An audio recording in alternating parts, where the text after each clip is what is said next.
పూరీలంటే చాలా మందికి ఇష్టం ఉంటుంది కదా! కానీ కొంతమందికి సరిగ్గా చేయడం రాదు. అప్పడాల్లాగా వస్తాయి. అలా కాకుండా వేసే ప్రతి పూరి పొంగుతూ సాఫ్ట్‌గా రావాలంటే ఏ విధంగా చేసుకోవాలనో సింపుల్‌గా చేసి చూపించబోతున్నాను.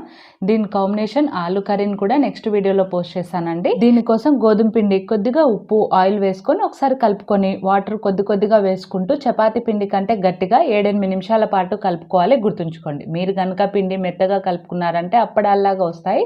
సరిగ్గా పొంగవు. చూడండి ఈ విధంగా కలుపుకున్న తర్వాత 20 నిమిషాల పాటు పక్కకు పెట్టుకోండి. 20 నిమిషాల తర్వాత మరొకసారి కలుపుకొని కొద్దిగా పిండి ముద్దలను ఈ విధంగా రౌండ్‌గా చేసుకొని పెట్టుకోండి. ఇప్పుడు కొద్దిగా పిండి ముద్దను తీసుకొని పొడి పిండి వేసుకొని పూరీలాగా ఒత్తుకోండి. పూరీని మరీ మందంగా కాకుండా పల్చగా కాకుండా మీడియం సైజులో చేసుకొని అన్నిటిని పక్కకు పెట్టుకోండి. ఇప్పుడు ఆయిల్ బాగా వేడైన తర్వాత స్టవ్‌ని హై ఫ్లేమ్‌లో పెట్టుకొని పూరీని వేసుకొని ఆయిల్‌ని ఈ విధంగా పూరి పైకి అనుకుంటూ రెండు వైపులా ఫ్రై చేసుకుంటే సాఫ్ట్ అండ్ టేస్టీ పూరీలు రెడీ అయిపోయినాయి.